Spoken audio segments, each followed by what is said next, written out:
Madame, monsieur, bonsoir et bienvenue sur Nyon Région Télévision pour votre journal d'actualité hebdomadaire. Au sommaire cette semaine, la visite de la préfète aux communes, le quotidien de la Côte qui dévoile les candidats de son concours personnalité 2016 et la construction d'un nouveau super quartier d'habitation à Gland. Mais commençons tout de suite, si vous le voulez bien, avec l'annonce choc de l'assureur Generali de supprimer 100 postes de travail à Nyon. Une annonce faite mardi et qui a mis en branle tout le monde politique et syndical. Nous avons rencontré le syndic de Nyon, Daniel Rossella. Bien sûr que c'était une surprise pour nous parce que Generali est un acteur économique important pour la ville, 350 emplois, et puis d'apprendre tout d'un coup qu'il y a une centaine d'emplois qui sont en danger, avec des propositions de déplacement, mais il faut quand même être réaliste. Il n'y a pas une mobilité comme on connaît dans d'autres pays. Je pense que pour beaucoup de familles, c'est une situation très angoissante, très difficile, et je ne pense pas qu'il y en a beaucoup qui feront le chemin de la Suisse allemande. Donc oui, c'est un sujet de préoccupation pour la municipalité. Alors il y a déjà eu un contact entre la direction de Generali et un représentant de la municipalité. Nous avons prévu de nous reparler.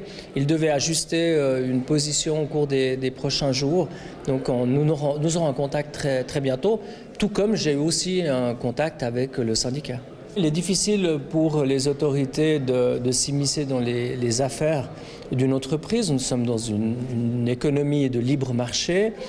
Par contre, nous avons toujours été très attentifs aux demandes des acteurs économiques, dont Generali par rapport à un plan de quartier ou des possibilités de construire ou d'agrandir leur siège. D'ailleurs, il était même prévu d'avoir davantage de collaborateurs à Nyon. Maintenant, au moment où il y a une situation de ce type, on essaye d'être à l'écoute des employés, bien sûr, de favoriser le dialogue avec les représentants des employés, mais aussi d'être en discussion avec la direction pour voir quelles sont les solutions, est-ce qu'il y a des alternatives, est-ce qu'il y a des possibilités. On essaye de favoriser un dialogue parce qu'il est nécessaire. Avec Generali aujourd'hui comme avec l'ensemble des acteurs économiques demain ou après-demain. J'ignore si le canton a octroyé à Generali des facilités fiscales. Ce qui est certain, c'est que la municipalité de Nyon, par définition, dit toujours non. Ça veut dire que nous estimons que dans une ville en mutation, les besoins de rentrée fiscale sont importants et que nous ne sommes pas dans une situation de crise qui justifie une intervention sur le plan fiscal. Et nous souhaitons que toutes les entreprises soient traitées de la même manière, que ce soit des artisans, des entreprises nyonnaises qui sont là depuis longtemps, comme des entreprises qui viendraient simplement s'installer maintenant à Nyon. Pour les 100 personnes qui sont touchées et leurs familles, l'épreuve est très difficile. Donc on doit faire preuve vraiment d'empathie par rapport aux personnes qui sont dans cette incertitude pénible, tout en observant que la vitalité économique de Nyon et de la région est quand même très bonne. Aujourd'hui, nous avons 40 000 emplois dans le district, c'est une nette augmentation par rapport à il y a quelques années. Et puis pour nous, ce qui est important aussi, c'est d'avoir une adéquation entre les emplois et les logements autant que possible pour tenter à moyen terme de diminuer le pendularisme. Donc je pense que la vitalité économique de notre région reste très bonne, malgré quelques situations difficiles, malgré quelques entreprises qui étaient arrivées depuis pas si longtemps et qui repartent presque aussi vite qu'elles étaient arrivées. Ça me conforte dans l'idée qu'il faut d'abord favoriser les acteurs économiques qui sont déjà implantés dans notre région, faire en sorte que l'artisan, que l'entreprise nyonnaise ou du district qui a envie de se développer trouve dans notre région les moyens de se développer, par conséquent des terrains. Yves De Ferrare, bonsoir, merci d'avoir accepté notre invitation. Vous êtes secrétaire régional à Unia et vous êtes bien connu des Nyonnais pour avoir été l'un des principaux artisans du sauvetage de Novartis il y a 6 ans. Cette affaire Generali, qu'est-ce que cela vous inspire ? Bon, ça m'inspire d'abord une synergie entre les différents licenciements collectifs que nous avons vécus ces derniers temps, entre Sunstore, Nissan et d'autres entreprises, où on a une volonté de noyer la procédure de consultation en promettant des postes de travail, des pseudo-postes de travail à d'autres endroits. Donc Generali, vous y croyez pas, les 100 postes à Zurich ? Non, je partage l'avis de M. Rosla. Effectivement, les 100 personnes ne vont pas aller à Zurich. Il va y avoir énormément de personnes qui vont rester ici. Il va falloir trouver des solutions. Pour ça, il faut une véritable consultation dans l'entreprise. Alors, consultation, est-ce que UNIA, votre syndicat, est-il déjà mandaté par les employés? Non, nous aurons une assemblée du personnel qui va avoir lieu et nous allons d'abord informer les salariés de leurs droits parce que c'est très important dans un premier temps. Nous allons discuter avec eux de la situation et nous allons ensuite regarder avec eux s'ils souhaitent l'appui ou pas de UNIA. Nous n'avons pas vocation à intervenir si les salariés ne souhaitent pas le faire. Très bien. Qu'est-ce que vous pourrez faire ensuite? Alors nous pourrons les accompagner dans une consultation. Je pense qu'on a une expertise en la matière. C'est extrêmement important d'analyser point par point tout ce qui se passe dans cette entreprise. Il y a des enjeux absolument importants, non seulement pour les 100 personnes concernées, c'est ça qu'il faut comprendre, mais aussi pour les 200 qui pourraient rester dans cette entreprise, parce que lorsqu'on a une procédure de consultation, il faut voir le futur de l'entreprise également. Qu'est-ce qui va arriver des 200 personnes, un plan social, et notamment aussi au sujet de l'immobilier. Il va falloir aussi faire des analyses. Justement, Yves de Ferrare, il y a 350 employés à Nyon, une suppression de 100 postes. Est-ce qu'il faut craindre pour les autres postes? Oui, il y a toujours à craindre, avant qu'on n'ait pas analysé concrètement la situation, de savoir ce qui va se passer dans une entreprise. Un tiers du personnel, c'est beaucoup. Pour une entreprise, il faut véritablement voir quelle est la stratégie d'entreprise, qu'est-ce que compte faire par la suite Generali. Il faut l'analyser, ceci, avec les salariés à l'intérieur de l'entreprise. Il faut entamer un dialogue, une procédure de consultation qui permet d'évaluer tous les points pour pouvoir après se prononcer. Mais il y a toujours un risque, effectivement, réel pour les 200 personnes, et c'est donc avec l'ensemble du personnel qu'il faut faire cette consultation et non pas seulement avec les 100. Est-ce qu'il y a une crainte à avoir concernant l'immobilier? C'est-à-dire que Generali est propriétaire de ces bâtiments sur une parcelle qui leur a été vendue jadis, il y a quelques années, par la ville de Nyon. Il y a une plus-value certaine à faire sur ce terrain. Oui, c'est une hypothèse que le syndicat UNIA a en tête, évidemment. On ne peut pas l'affirmer du tout aujourd'hui, mais c'est quelque chose qu'il faut évaluer sérieusement parce qu'on a déjà vu quelques entreprises de la région. L'immobilier, la valeur immobilière dans cette région est importante. Et donc, quelques entreprises ont déjà opéré de cette manière en faisant après une plus-value immobilière. Donc, c'est un aspect qu'il faut évidemment avoir à l'œil ces prochains jours. Résumons, ce scénario catastrophe serait, après les 100 emplois supprimés, qu'UNIA décide de partir, revendent ces bâtiments, font une plus-value et vont s'installer ailleurs. UNIA certainement pas, mais Generali, oui. Generali, pardon. Generali pourrait au conditionnel, évidemment, et on est là dans des hypothèses. Et c'est pour ça que c'est essentiel de faire une évaluation et une analyse sérieuse avec les salariés à l'intérieur de l'entreprise. Et il faut une transparence de l'employeur. Et nous verrons si Generali est prêt à donner des chiffres, à donner concrètement des informations sur cette stratégie. C'est à ce moment-là que nous saurons seulement si les intentions sont bonnes derrière. Qu'en est-il de la relation de ces multinationales avec le monde politique nyonnais ou le monde politique cantonal qui, on le sait, parfois fait des cadeaux fiscaux pour l'implantation de ces entreprises? Qu'est-ce qu'on en sait aujourd'hui? Bon, aujourd'hui, il y a déjà un premier point qui a été mis en place par le nouveau Conseil d'État actuel, c'est qu'il y a des clauses back qui fait que si les entreprises ne respectent pas les conditions, notamment en matière d'emploi, elles devront rembourser. C'est un élément qui s'est amélioré, mais la situation aujourd'hui, elle ne se situe pas seulement au niveau fiscal. À mon avis, elle est aussi sur le partenariat social, les conventions collectives qui ne sont absentes de ces entreprises. Et là, ça pose un sérieux problème parce qu'il n'y a pas de contact entre les partenaires sociaux. Donc, on ne peut pas suivre ces entreprises sur le long terme. Et là, le Conseil d'État, comme d'ailleurs la Confédération, a beaucoup à faire en matière de Mais ces informations, au bout d'un moment, quand vous entrez dans le combat, vous arrivez à y avoir accès? Comment, dans quelles conditions l'entreprise s'est implantée? Qu'est-ce qu'elle a promis? Qu'est-ce qu'elle doit? Vous pouvez savoir ça à un moment donné? Alors, le Code des obligations prévoit aux articles 335 du Code des obligations pour licenciement collectif que l'employeur doit donner toutes les informations utiles aux salariés pour faire des propositions en vue d'éviter les licenciements. C'est ce que nous sommes arrivés à faire dans quelques entreprises. Et si nous n'y arrivons pas à limiter le nombre de personnes licenciées ou un plan social. Et là, s'ils ne donnent pas toutes les informations utiles, c'est qu'on peut imaginer que l'employeur cache des choses. Donc, je travaille avec des employeurs qui, eux, donnent des informations. Et donc, on peut véritablement avoir un esprit constructif en vue de maintenir des places de travail, et d'autres employeurs nous cachent ce qu'ils font et nous le mesurerons, je vous le dirai. Très bien, oui, on vous réinvitera, Yves de Ferrare, parce que évidemment ce dossier Generali risque de faire parler encore un petit bout de temps. Enfin, toujours sur ce sujet, nous venons de recueillir l'interview de Vincent Brulart, membre du comité de direction de Generali. Vincent Brulart, bonsoir. Merci d'avoir accepté notre invitation. Merci d'être sur le plateau de Nyon Région Télévision. Vous êtes membre du comité de direction de Generali, entreprise qui fait donc la une de la presse en ce moment pour l'annonce de ce licenciement, de cette suppression de 100 postes à Nyon. Est-ce que vous pouvez nous expliquer rapidement qu'est-ce qui vous a amené à prendre une telle décision ? Volontiers, merci pour votre invitation. Évidemment, c'est une occasion pour nous de clarifier un certain nombre de choses.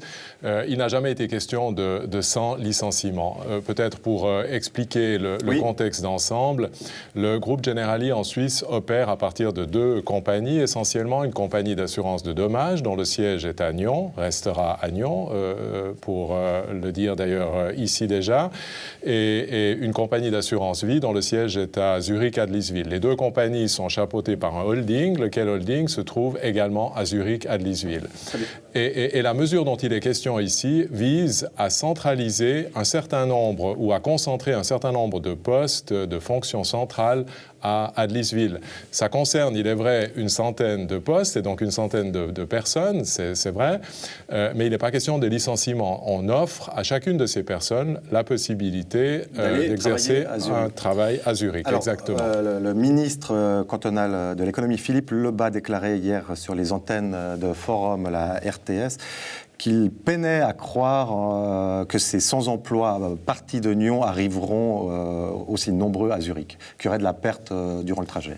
Alors, ce n'est pas exclu, évidemment, il faut être lucide. La distance entre Nyon et Zurich est suffisamment longue pour imaginer effectivement que certaines de ces personnes, pour des raisons parfaitement respectables, qui tiennent à leur organisation personnelle, leur vie familiale, etc., que ces personnes entendent ne pas faire ce pas. Ça, c'est tout à fait envisageable. Mais si tel devait être le cas, est-ce que vous réembaucheriez du côté de Zurich pour compenser ces Nyonnais qui ne partiraient pas à Zurich ? Vraisemblablement qu'il faudra compenser la différence parce que ces gens ici ont exercé un travail qui est apprécié, qui est appréciable et la gestion opérationnelle de la compagnie requiert évidemment que ces compétences soient présentes dans le groupe.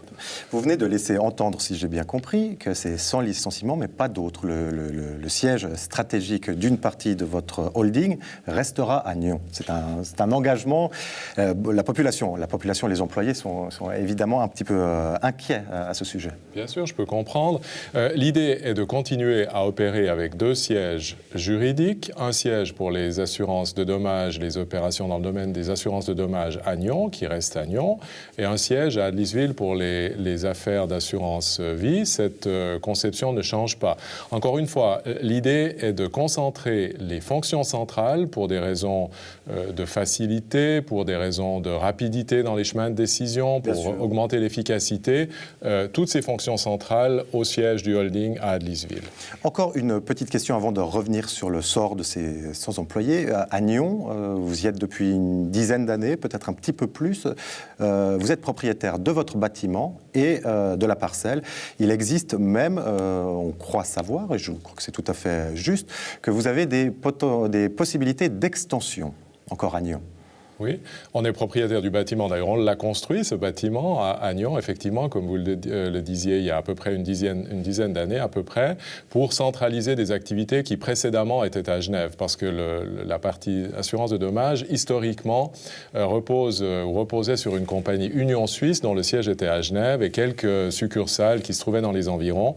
Et il a été envisagé, effectivement, il y a une dizaine d'années, d'acquérir cette parcelle et de construire cet immeuble. Ma question, elle se répète, ça vise, est-ce que Generali à Nyon, c'est une histoire qui va durer ou est-ce qu'on est en train d'arriver à la fin de cette histoire ? Non, je ne crois pas que ce soit la fin d'une histoire. C'est une nouvelle phase du développement. Le marché le requiert. Ça, c'est peut-être aussi quelques explications qu'il faudrait envisager, qu'il faut pouvoir donner sur le contexte. On y viendra certainement. Allez-y. Vous pouvez nous évoquer effectivement le contexte économique du milieu de l'assurance. Du milieu de l'assurance. Alors évidemment, il est très difficile. C'est un contexte qui est très affecté par les marchés des capitaux, notamment dans le domaine de l'assurance vie. Le groupe Generali en Suisse, c'est à peu près 2/3 d'assurance vie, 1/3 d'assurance de dommages. Donc cette évolution affecte évidemment le groupe Generali de manière assez particulière.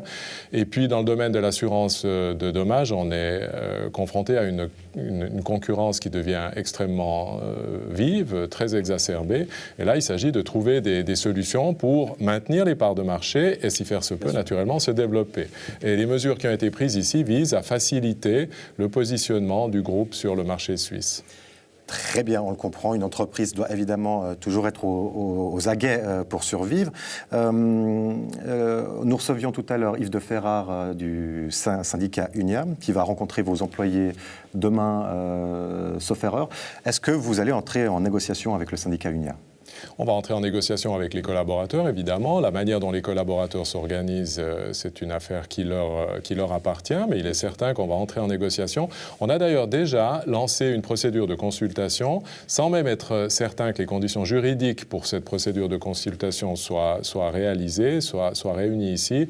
Mais dans la mesure du possible, on voudrait avoir un maximum de propositions pour voir s'il est possible, dans une certaine mesure, de réduire le périmètre de ces restructurations. C'est l'objet précisément de cette procédure de consultation. Ouais. Une dernière question, Monsieur Brelart. Quelles sont vos relations en tant que membre du comité de direction avec les élus locaux ou cantonaux ?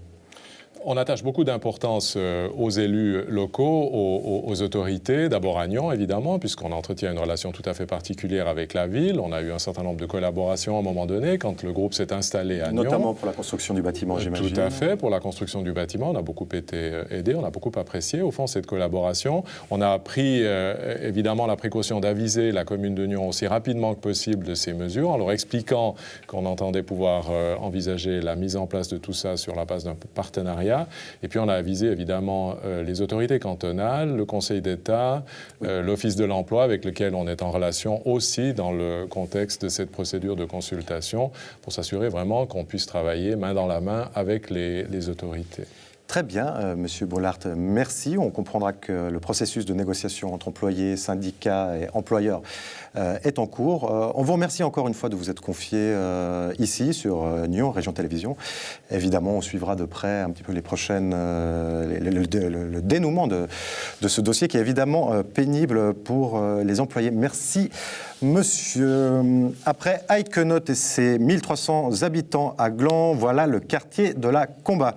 1300 emplois logements prévus pour 2019. Un chantier gigantesque que le conseil communal a validé, non sans mal. C'était jeudi dernier. Florian Cavaleri était sur place.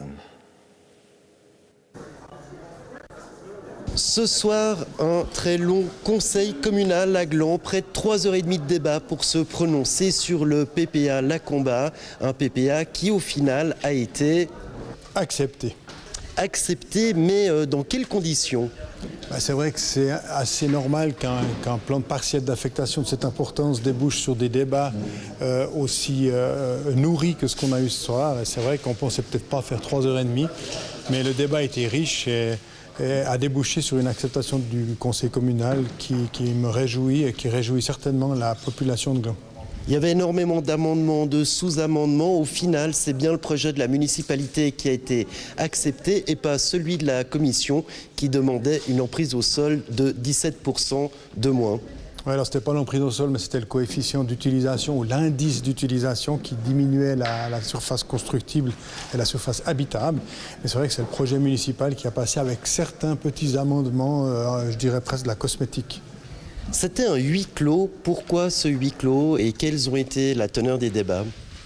Alors c'est évident que je ne vais pas pouvoir vous donner la teneur des débats, mais le huis clos a été très important, disons, dans tous les éléments qu'on a pu amener pour disons, favoriser la compréhension du projet par notre conseil. Donc ça a porté ses fruits, j'en suis persuadé. On a aussi évité le référendum spontané, hein. Oui, ça c'est un petit peu en dernier ressort. C'est vrai que je trouve ça assez malvenu de carrément le préciser comme ça par ceux qui ont perdu, je dirais, dans les votes et qui n'ont pas réussi à faire passer leurs idées. Mais bon, c'est de bonne guerre. Je veux dire, c'est dans la démocratie, c'est dans le règlement de notre conseil. Mais je pense qu'un référendum spontané sur un objet aussi important que ça, ce serait vraiment mettre à mal les discussions au conseil et surtout les décisions que le conseil communal a prises. Alors au final, quel a été l'objet qui a été voté ? Combien d'habitants supplémentaires et de places de travail ? Alors c'est vrai qu'on va arriver dans les... on sait jamais le chiffre exact, mais c'est vrai que le but est d'accepter 750 personnes et 500 places de travail. Et c'est vrai que dans le quartier, ça va être tout à fait une très très bonne chose pour notre ville de dynamiser tant en activité, en commerce qu'en logement. Et aussi, il faut le spécifier, des logements à loyer abordable. Et ça, les constructeurs ont tout à fait répondu présent à notre demande quand il a fallu discuter sur le montant des loyers. Si ce débat était aussi long, n'est-ce pas parce que Gland s'apprête peut-être à passer le cap des 18 000 habitants et que ce premier quartier, finalement, est un premier pas vers ce qu'on pourrait dire presque une ville qui double en termes de population. Alors c'est vrai que c'est un apport de population important, mais je ne pense pas que le problème est vraiment sur le nombre d'habitants. C'était essentiellement un problème de mobilité. Et je crois que tout a tourné là autour. Ce qui a été extrêmement surprenant, c'est que le Conseil accepte une augmentation du nombre de places de parc, alors que manifestement la municipalité a tenu bon vis-à-vis des constructeurs et des propriétaires pour ne pas charger outre mesure cette avenue du Mont-Blanc qui est déjà bien utilisée aux heures de pointe. Mais disons, on va régler avec le carrefour à feu, on va quand même régler ce problème par des cellules et des feux qui seront dits intelligents. Vous l'avez dit, carrefour à feu, reporté au conseil précédent, il a été voté à ce conseil et Gland aura son premier feu de circulation. Voilà, alors on espère que ce ne sera pas un feu à bouchon comme ça a été dit ce soir, mais que ce sera un feu vraiment pour réguler le trafic et pour permettre l'accessibilité à la gare et aussi donner aux utilisateurs la possibilité de sortir de la ville en fin de journée et par ce carrefour qui va fluidifier bien évidemment les entrées et sorties dans le quartier de la Combe et par définition la gare qui est juste à côté. En conclusion d'un conseil aussi long, d'un vote sur un objet aussi important pour la vie communautaire glandoise, qu'est-ce que vous pourriez nous dire ? Moi, je suis très content, disons, du résultat, puisque c'est 8 ans de travail, c'est des nombreuses séances avec Christelle Aldeman, notre déléguée à l'urbanisme, qui a fait un excellent travail, tous les mandataires qui ont travaillé là-dessus aussi, tant au niveau trafic, au niveau aussi écologie, au niveau impact sur l'environnement, et c'est vrai que l'urbaniste aussi a été vraiment à hauteur pour mener à bien cet important projet pour notre ville. Alors c'est vrai que c'est de la satisfaction d'arriver au bout de 8 ans avec une acceptation, c'est évident.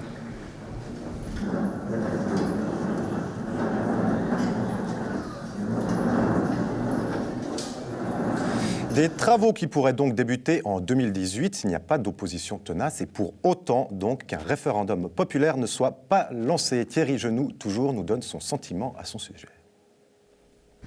Oui, alors ce serait un énorme désaveu, je dirais, de la décision du Conseil, parce que manifestement, c'est le Conseil qui a vraiment travaillé très fort, la Commission une trentaine d'heures, le Conseil 3h30 de débat, et vraiment de débat de fond sur les choses importantes de ce PPA. Et manifestement, si ça devait partir en référendum, ce serait extrêmement difficile à justifier vis-à-vis d'un conseil communal qui serait largement désavoué, à mon avis. Donc ce serait vraiment une très mauvaise chose pour les débats du Conseil dans le futur. Mais c'est une éventualité qui existe. Est-ce que la municipalité s'y est préparée ? Non, on est toujours préparé à ce genre d'événement et on fera en sorte d'argumenter. On a déjà eu un ou deux référendums dans la législature passée. C'est vrai qu'on fera tout pour démontrer à la population, si ça devait aller en référendum, que c'est un bon quartier, que c'est une bonne solution pour cette zone industrielle qui est maintenant une friche. Le référendum, certains y ont donc pensé, mais pas contre le nouveau quartier lui-même, plutôt contre un feu de signalisation qui sera installé sur l'avenue du Mont-Blanc pour fluidifier le trafic. Olivier Fantino, bonsoir, vous êtes conseiller communal PLR et l'idée d'un référendum vous a traversé l'esprit au moins quelques heures. Qu'en est-il aujourd'hui ? Alors aujourd'hui, c'est vrai que réflexion faite sur ce feu, le problème, comme ça a été dit, c'est la mobilité de manière générale à Gland. Oui. Le feu lui-même, on l'implante sur une avenue qui est passablement surchargée aux heures de pointe. Alors combien de véhicules déjà par jour ? On est à 20 000 ? Quelques 20 000, ouais. Voilà. Donc on est sur l'avenue centrale vraiment de Gland, un des deux franchissements de la voie ferrée et de l'autoroute plus haut. Et c'est vrai qu'aux heures de pointe, on circule très mal. On craint aussi un report sur les axes, disons, sur les routes de quartier, où on ne souhaite pas justement avoir ce trafic qui traverse la ville. Donc la circulation, c'est effectivement le vrai problème que vous voyez arriver à Gland, qui existe déjà, mais que vous voyez arriver ces 20 prochaines années. Vous avez déposé un postulat en 2015, invitant justement la municipalité à lister les besoins en termes d'infrastructures routières. Oui, justement. Donc j'avais déposé ce postulat avec Marion Wallon. On avait estimé donner qu'une vision à plus long terme, alors c'est vrai qu'on a parlé de 20 à 30 ans, c'est peut-être trop loin, mais au moins une vision qu'on ne navigue pas dans les nuages sans savoir où on va, mais qu'on ait une idée un peu plus claire de comment on voit évoluer la mobilité à Gland, parce qu'on sait que c'est un problème. Les gens s'en inquiètent, les entrepreneurs et les petites entreprises du coin aussi, ça les pénalise. Quand on passe 15 minutes dans un bouchon aux heures de pointe, quand on doit aller chez un client, on arrive en retard, c'est des heures facturées aussi. Donc c'est vraiment une nuisance pour tout le monde si on a des problèmes avec la mobilité. Maintenant, pour revenir sur le feu, le vrai problème du feu, c'est qu'on dit on met un feu rouge et puis on espère que ça va régler un problème de trafic Donc, qui est déjà existant. Rouge, ça va compliquer les choses. Je crois que c'est assez évident. On a vu le cas chez nos voisins. Quand on met des feux. Alors nous, on n'en met qu'un, mais si on en met beaucoup, c'est vrai qu'après, on a des problèmes. Il y a 20 ans, on disait on met des ronds-points. Nous, on a des ronds-points partout. Ce n'est pas forcément non plus optimal. La vraie logique là derrière, si on reprend le PPA Lacomba, c'est qu'on densifie à cet endroit. Ça fait du sens, effectivement. C'est central, près de la gare. On a ajouté 120 places de stationnement environ, je n'ai pas le chiffre exact. Amendement, donc vous avez négocié des amendements durant la séance du Conseil. Donc c'est dans le huis clos, donc je ne rentre pas sur le détail. On en parlera peut-être, oui. Voilà. Oui. Donc effectivement, il y a 120 places de stationnement de plus, ce qui convient vraiment de saluer, je pense. C'était un des problèmes qui a été rencontré avec le quartier Iconote. Les gens, donc les résidents n'avaient pas suffisamment de place. Et puis il ne faut pas croire que si on met moins de place, il y a moins de voitures. Quelqu'un prend un appartement, garde sa voiture. Dans la réalité, c'est pas comme ça que ça marche. C'est pas parce qu'on dit à un couple qui s'installe dans un appartement qu'il n'y a qu'une place pour le couple qui va vendre sa deuxième voiture.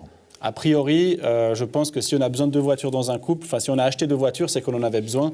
Peut-être qu'en habitant à Gland et puis pas dans un village à côté, on pourra faire un déplacement en train, mais c'est de loin pas le cas de tout le monde. Alors bon, vous attendez une réponse de la municipalité, un programme donc des infrastructures.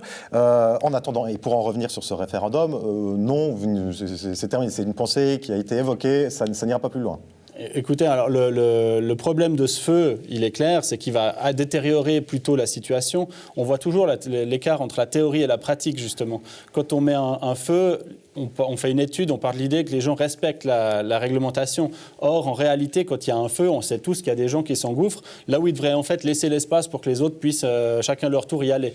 Donc on imagine mal, à l'heure de pointe, comment ce feu-là va réellement, ce qu'il va réellement produire sur le trafic. Une dernière question. Peut-être cette séance de jeudi dernier a duré 3h30 à huis clos. Sincèrement, avec le recul a posteriori, est-ce que ça valait la peine d'exclure le public et la presse de ces débats ? Si ça valait la peine ou pas, c'est difficile à dire. C'est vrai qu'a priori, j'étais assez sceptique. Ce que je peux vous dire, c'est qu'à posteriori, je suis toujours sceptique. Et notamment, il y a un point qui me fait dire ça, c'est que quand on fait un huis clos, apparemment, il n'y a pas de PV de la séance. Donc 3h30 de discussion sans PV, c'est quand même dommage, je trouve. Donc aucune trace, si ce n'est orale. Sauf erreur. Je ne veux pas vous dire de bêtises, mais sauf erreur, il n'y a pas de trace des discussions détaillées. Très bien. On reviendra tant sur ces affaires de huis clos sur l'antenne de Nyon Région TV, comme on suivra bien évidemment la question de ce feu de signalisation et la construction de ce nouveau quartier. Olivier Fantino, merci d'être venu. C'est ce dimanche qu'aura lieu à Rolle l'élection complémentaire à la municipalité. Pour rappel, après la démission du syndic Jean-Noël Gouel, 3 candidats sont en lice. Jacques Tchoudine, le Vert libéral, Denis Jacquet, Rose Vert et Christian Hay du centre-droite. Nous avons rencontré les Rollois et les Rolloises pour savoir ce qu'ils attendaient de cette élection de dimanche. Bonjour monsieur. Ce week-end, dimanche plus précisément, a lieu le premier tour de la complémentaire à la municipalité rolloise. Selon vous, quels sont les enjeux rollois ? Non, pas vraiment. Vous savez pas ? Non. Normal de portugais. Vous saviez qu'il y avait des élections ce week-end ? Non, absolument pas. Et pourquoi vous n'allez pas voter ? J'ai pas le temps. Vous n'avez pas le temps d'aller voter dimanche ? Non, j'aurais pas le temps. Il n'y a pas des choses à améliorer à Rolle ? Dans la ville, qu'est-ce qu'il faudrait faire de mieux ? Écoutez, je sais pas trop. Est-ce que vous allez aller voter ce dimanche pour l'élection complémentaire à Rolle ? On n'a pas le droit, mais mon mari il va le faire. D'accord, il va voter, il a déjà voté, il va le faire ce dimanche. C'est la première fois. Très bien, vous êtes de quelle origine ? Suédois. Qu'est-ce qui manque à Rolle, notamment pour les jeunes ? Je sais pas. Il manque un cinéma. Un projet qui vous intéresserait ? Il n'y a pas de cinéma. C'est vraiment la seule chose qu'il n'y a pas ici. Un peu plus d'activité pour les jeunes, peut-être. Et ça serait quoi, par exemple ? Je sais pas, tu penses à quoi, toi ? Du ping-pong. Je ne peux pas tout vous énumérer parce qu'il manque beaucoup de choses. Des magasins déjà, parce qu'il n'y a rien, il n'y a pas d'habits, il n'y a pas de chaussures, il n'y a rien. Ce qui est dommage par contre, c'est que, à ce que j'ai compris, c'est que c'est juste des hommes qui se posent comme candidats. Il y a 3 hommes candidats, effectivement. Oui. Donc ça, c'est une chose qui manque peut-être. Il aurait manqué donc une femme candidate. Oui, je pense que ouais, ce serait bien. Est-ce que vous savez ce qui se passe ce week-end à Rolle? Non. Il y a les élections complémentaires à la municipalité. Oui, c'est juste.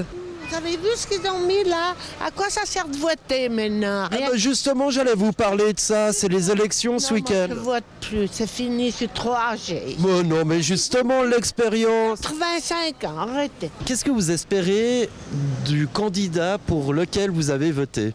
Bah, qu'il fasse une piscine. En fait, j'ai fait comment dire, une pétition? Pétition, voilà, pour faire une piscine. C'est bien, Rolle, moi j'aime bien. C'est vrai, c'est quoi les atouts de Rolle?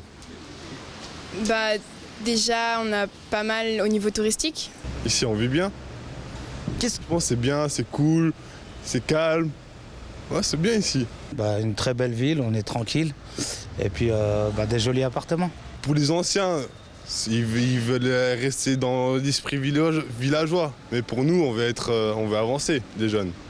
Donc, ce sera une ville, qu'il y a des boîtes et tout. Est-ce que vous allez aller voter ce week-end à Rolle? Il y a des élections complémentaires. Et nous sommes français. Vous êtes français. Vous allez voter pour la primaire? On va aussi voter. D'accord, pas de problème. Régulièrement, les préfets du district de Nyon invitent les syndics pour une assemblée ce jeudi. C'est à Perrois que ça se passe et c'est la première de la nouvelle législature. L'occasion pour nous de faire le point sur la vie des communes avec vous. Madame Chantal Turin, bonsoir, merci d'être avec nous. Bonsoir. Vous êtes préfète du district de Nyon au même titre que Jean-Pierre Deria et il y a plein de questions qu'on aimerait vous poser. Alors j'aimerais commencer par une volontairement candide et naïve. Ces assemblées de syndics, ça sert à quoi ? Alors, il faut savoir que ces assemblées de syndics découlent déjà d'une loi, qui est en fait la loi sur les préfets, qui stipule que les préfets doivent réunir au minimum une fois par année les autorités municipales, ceci afin de pouvoir échanger sur des sujets qui concernent l'ensemble du district. Très bien. Donc ça nous permet en fait de présenter certaines choses à l'ensemble des communes sans devoir chaque fois aller vers une commune après l'autre. D'accord, mais de toute façon, cette tournée des villages, vous la faites aussi. Voilà, alors on fait les visites de communes, où là, alors, on fait une surveillance, on regarde au niveau des registres, et au niveau de la gestion globale de la commune. Mais ces séances de ces assemblées de syndics sont principalement pour permettre aussi à des personnes extérieures, à certains services aussi cantonaux de venir et de pouvoir échanger avec les municipaux et présenter quand il y a des modifications de loi ou autres. D'accord, mais alors ça c'est selon votre volonté de préfet nyonnais ou c'est des impulsions du canton? Quand vous décidez par exemple cette semaine d'inviter l'ADCV et l'UCV à parler de la LAT, alors ça fait beaucoup de termes techniques, c'est de votre initiative ou c'est le Conseil d'État qui vous demande de faire passer ces associations dans vos communes? Alors non, dans le cas précis, ce n'est pas une demande du Conseil d'État. Certaines fois, le Conseil d'État peut nous demander de les recevoir eux pour parler de certains sujets. Nous avons une fois M. Lebas qui est venu parler de la politique de la migration chez nous. Mais ça aussi, en fonction des demandes, par exemple, pour ce soir, c'est une demande au départ de l'ADCV qui souhaitait venir présenter son association en début de législature au nouveau syndic en place. Mais donc vous pouvez faire des propositions. On se souvient d'une assemblée des syndics où votre collègue Jean-Pierre Deria avait invité les communes à en faire plus en matière d'accueil de migrants. C'était vraiment, il leur demandait vraiment une impulsion. Alors voilà, ça c'était suite effectivement à la séance qui avait eu lieu avec M. Lebas. Mais ce qu'il faut savoir, c'est qu'il y a un bureau de cette assemblée des syndics qui est formé par des représentants des syndics du district. Et c'est avec ce bureau que l'on décide des sujets qui sont traités en assemblée des syndics. Très bien. Autre question, est-ce que ces assemblées ne font pas doublon avec les séances du conseil intercommunal et du conseil régional ? Alors non, parce que ce n'est pas du tout la même chose. Une assemblée des syndics, c'est plutôt un moment d'échange, de discussion, de prise de connaissance de certaines informations, mais ce n'est pas une assemblée qui va pouvoir prendre une décision formelle. Par contre, le conseil régional, c'est une association intercommunale avec un comité de direction, avec un législatif et qui peut prendre des décisions. Et puis, rajoutons à cette différence importante que toutes les communes du district de Nyon ne sont pas membres du conseil régional. Tout à fait. La LAT, donc sujet, vous voyez les communes se débattre avec cette problématique. Est-ce que les syndics vous appellent vraiment, vous demandent de l'aide? Alors, de l'aide, pas directement, mais simplement, il y a beaucoup de questions. Il y a toujours une période maintenant d'incertitude puisque les données ne sont pas encore toutes connues. Ce sujet est encore en discussion au niveau du Grand Conseil. Donc c'est beaucoup en fait de savoir comment va se passer la suite et quelles sont les implications. C'est un sujet qui est débattu déjà depuis de nombreuses années.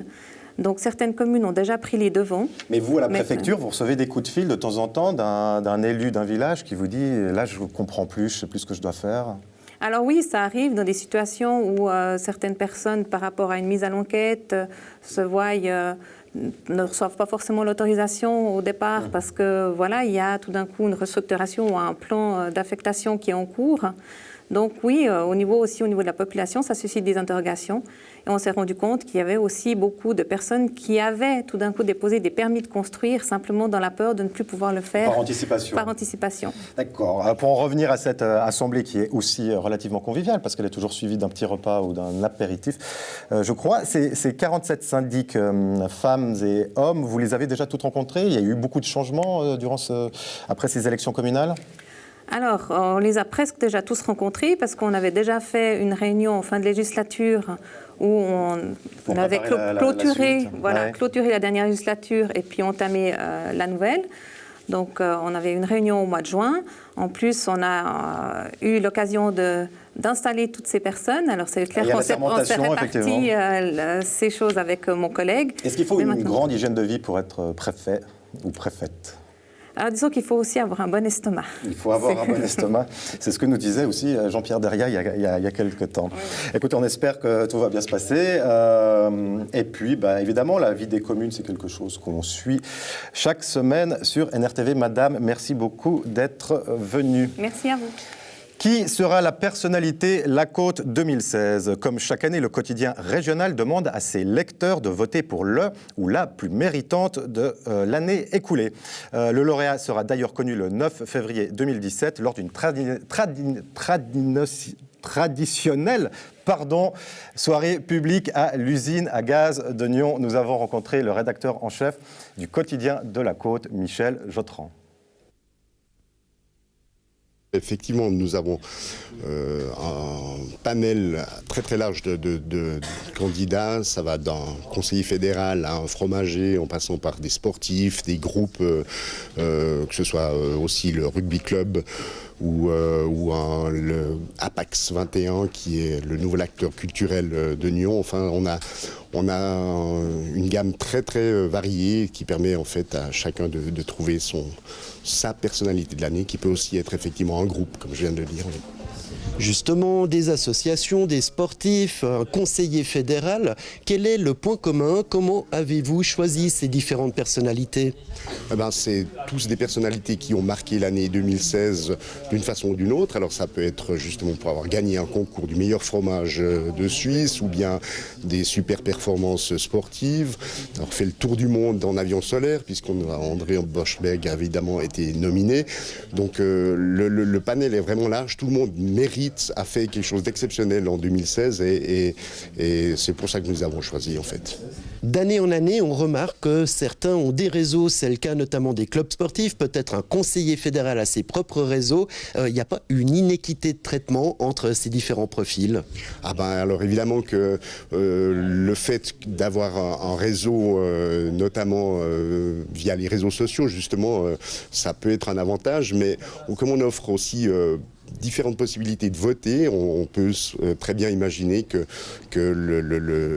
un conseiller fédéral peut aussi avoir des gens qui votent par écrit, et puis les jeunes plutôt par Internet. Enfin, les différentes possibilités de voter font que, quelque part, les chances sont relativement égales, en fait.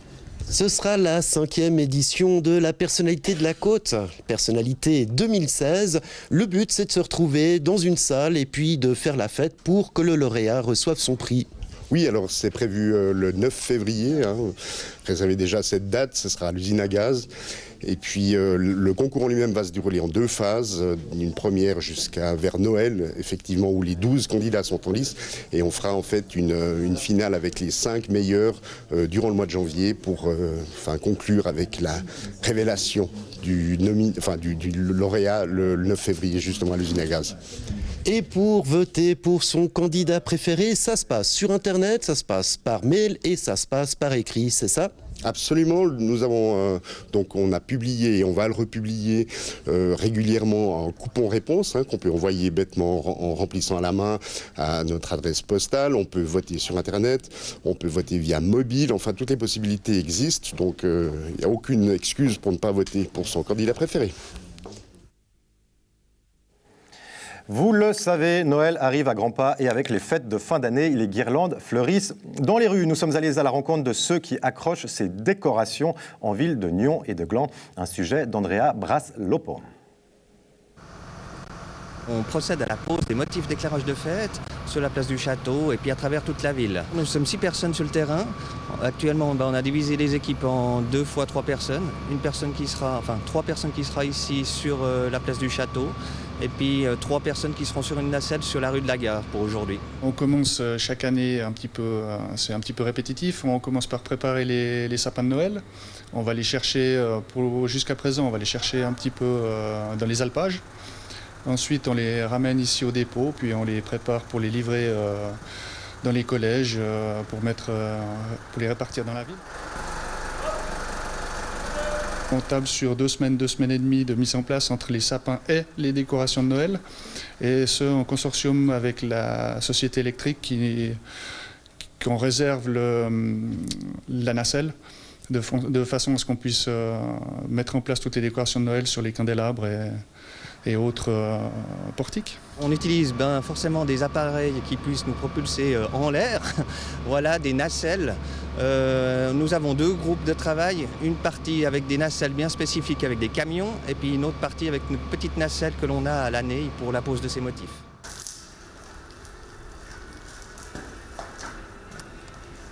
En fait, on travaille avec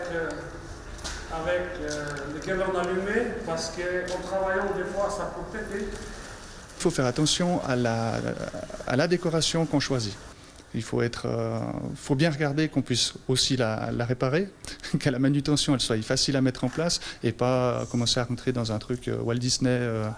On est dans une ville tout de même et pas dans un magasin de luminaires. On pose environ, je dirais, une soixantaine de motifs aériens suspendus et puis environ 70 rideaux. Avec tout ça, ça nous fait un éclairage d'environ 300 à 400 lumières à travers la ville. On allumera le tout le 2 décembre pour que le week-end soit illuminé. Pour le 1er décembre, on fait en sorte que tout soit allumé et que tous les sapins soient livrés. Selon vous, qu'est-ce que ça apporte le fait d'avoir ces lumières à Noël ? C'est l'instant de Noël. Ça fait croire à Noël et puis c'est très bien pour la ville. C'est l'esprit de Noël, quoi. Plus la ville est décorée de façon sobre et belle, plus les gens rentrent dans l'esprit de Noël. Et je trouve important qu'on garde cet esprit Noël avec les sapins et puis les décorations. Mais vous chantez même pas des chansons de Noël ? Voilà, Madame, Monsieur, nous arrivons au terme de ce journal d'actualité. Juste le temps de vous rappeler que ce week-end, les commerçants nyonnais se mettent au Black Friday et que le temple de Nyons sera inauguré en grande pompe de vendredi à dimanche. Je vous souhaite une excellente soirée et vous donne rendez-vous la semaine prochaine. Ciao.